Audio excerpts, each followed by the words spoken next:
Before we generate summary statistic for our dataset, we have to do some preparation. First, we upload our Module 12 Excel to the platform. Then, we import pandas as PD. And we save the Excel to DF by using pd.readExcel module 12.excel. Then when we type DF, you should be able to see that our dataset is showing up. Then we want to create two more columns. The first column is a median of the market cap.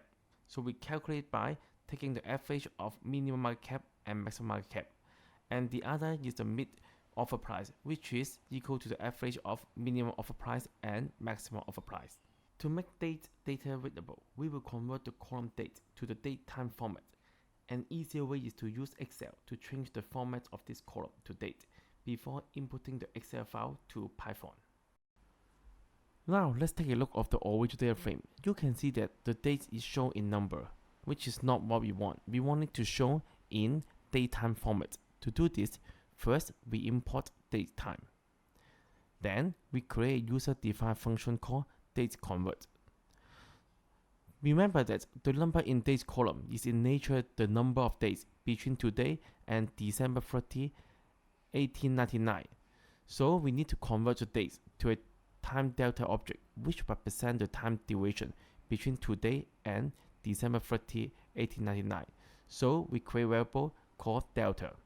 Then we need to add the time delta to the date time object which represents the date December 30, 1899 to get the datetime object which represents today. And lastly, you type return date to return the final result to the main program. Then we type df date and then df date, and we are going to apply this function.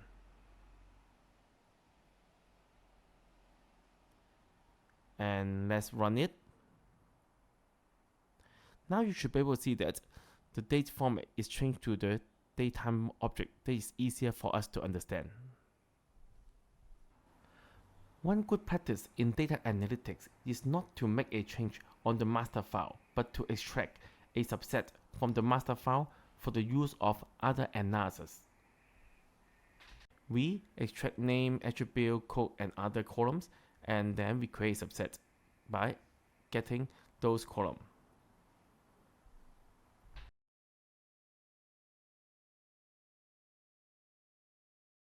Or we can actually dropping out columns that are not needed. So here we are going to drop out the column market cap, offer price, upper nodes of one node, and also some others. And you can see that we can get the same result. We can also change the order of our columns by using the reindex. So using the reindex, now we are going to show the name, attribute, code, and date, and then followed by node size. And here you can see that the column order is changed. If we want to use code as the index, we can use setIndex function. Here now you should be able to see that the index is now the code rather than a index number. Conducting summary statistics on the dataset is essential before we perform other data analysis, as it gives us a general idea about the distribution of each variable. First, we want to know about the basic information, such as the name, type, and the number of our observation. Here we can use the df1.info to show the information in our data frame. Next, we may also want to know about the central tendency, such as mean, median, and mode. Here we can use the describe method. This method provides a list of key statistics for variables, including count, mean, standard deviation, minimum, 25%, 50%, 75%, and maximum. If you want to know about the mode, you can type MODE. The mode method shows the value that appear most often in each column. Third, we are also interested in the dispersion, such as standard deviation and variance. Then we can type SDD and we are able to get the situation of each columns. Or if you want to know about the variance, you can type .var, and when we run it, you should be able to get the variance for each column. Fourth, we are also interested in the shape of the distribution, such as percentiles, quartiles, minimum, and maximum. So we can use the describe method, and then in the parameter, we set percentiles equal to 5%, 10%, 90%, and 95%. Then when you run it, you should be able to see the corresponding value for each quartiles. For advanced data analysis, we also want to know about the kurtosis and skewness of the distribution. How can we get those numbers? We can type KURT method, and then after you run it, you should be able to see the kurtosis for each column. Then, in case you want to know about the skewness for each column, you can type SKEW, and then when you run it, you should be able to get the skewness for each variables. Fifth, we are also interested in the correlations among variables. Here we can use the correlation method, but you can see that there are a lot of decimal places, maybe hard for us to understand. So we can use the round method. Here we give only 2 decimal places, which is easier for us to understand. For advanced data analysis, we will also want to know which correlation are statistically significant and assign asterisks to significant correlation. For Jupyter user, we need to install SciPy first. If the previous code does not work, you can try the second code. So let's provide a correlation table with asterisks. So first, we type from SciPy import personnel as PR. Then we import NumPy S and P. Third, we do the same. We get the correlation matrix by using the correlation method. Here, first, we type P equal to df1.correlate method lambda. So here we use PRXY1 to give the p-value of x and y, which indicates the significant level of the correlation between x and y. A small p-value means that the probability of no correlation between the two variables is null. MP.ice return an identity matrix in the same shape as correlation. We subtract the p-value of a variable and itself. Then we use the applyMap method.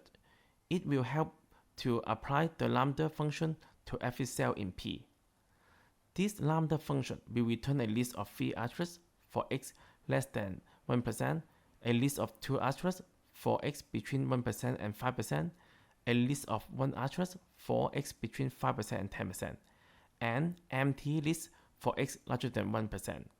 Then lastly, we want to round the correlation matrix to 2 decimal places and append the asterisk at the end of the correlation coefficient to indicate the significant level. If you run it, now you should be able to see that we got the correlation matrix with 2 decimal places and with asterisks to indicate whether it's significant or not significant. So last part, we want to put all the statistics together. So to do this, we use the concat method. Here, the S2 we need to transpose, and then we have S1, S3, and S4. And here remember to type SS equal to 1. Then we type summary equal to summary.rename. So we want to give the name for variance, kurtosis, and skewness, because originally they will show as number 0, 1, and 2.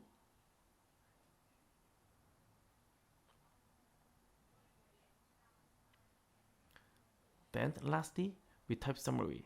When you run it, you should be able to see all the numbers are shown here, and they are the summary statistic for our columns. We are going to show the codes to address some specific questions about a dataset that user may be interested in.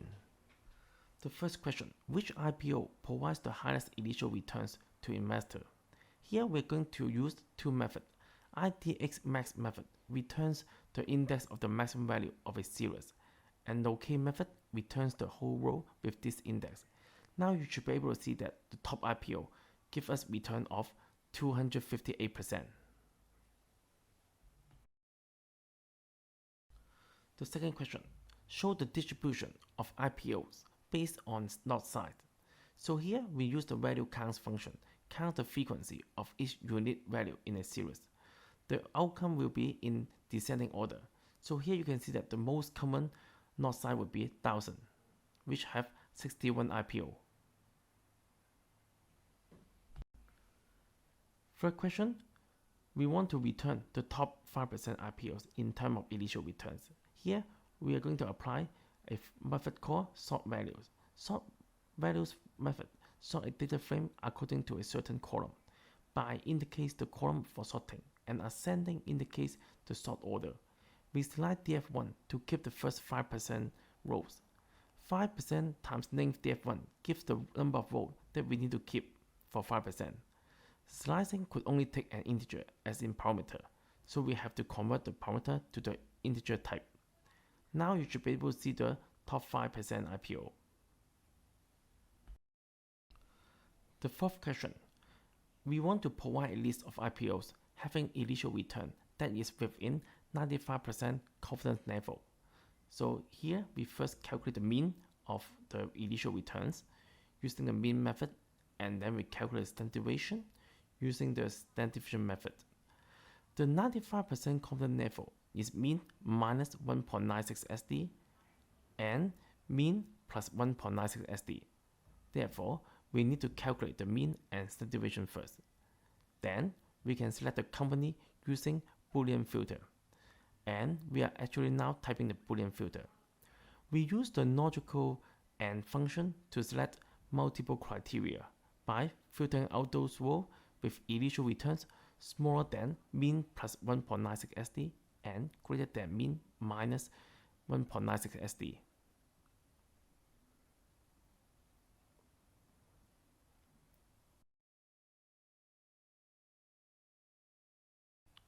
And now we are going to show the sorted data frame.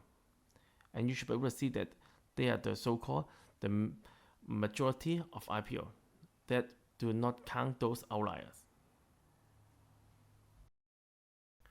Okay, so that's all for Module 12, Summary Statistic. If you want to know more about how to use Lowcode to get a summary statistic, you can try the following exercise. So thank you for watching today. I'm looking forward to see you in the next module. Have a good day. See you.